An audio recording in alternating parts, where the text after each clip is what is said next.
Tatlong pampaserong bus ang nahuli kam na hari-harian sa kalsada.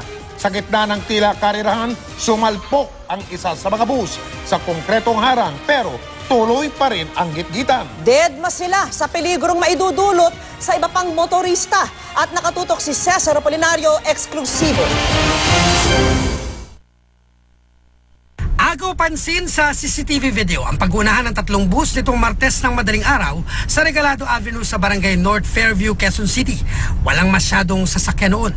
Pero bago pa makarating sa hintuan ng mga bus, bumalaga sa mga driver ang hilera ng concrete barrier ng barangay sa gitna ng highway. Nag-unahan na sila papunta rito sa lugar na to, sa side na yan. Pagdating dito, nung nabangganan nila yan, nagkitgitan pa sila.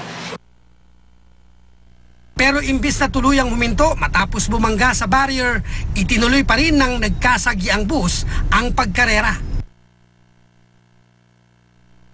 Makikita ito sa isa pang video. Naiwang stranded ang mga motorista dahil sa nakahambalang na tipak ng nasirang concrete barrier. Kaya mismong mga motorista na ang nagtanggal ng mga ito para lumuwag ang daloy ng trapiko.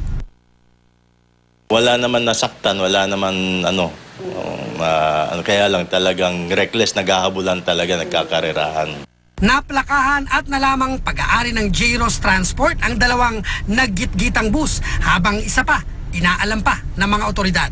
Hinihintay na lang ng barangay ang sagot ng J-Ross Transport sa inihain nilang reklamo sa Department of Public Order and Safety o DPOS ng Quezon City.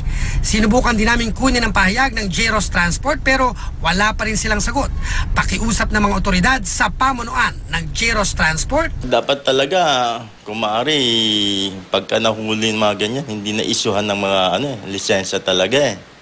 Kasi ang daming mapapahamak na pasahero, yung mga ginagawa nilang ganyan. Cesar Apolinario, nakatutok, 24 oras.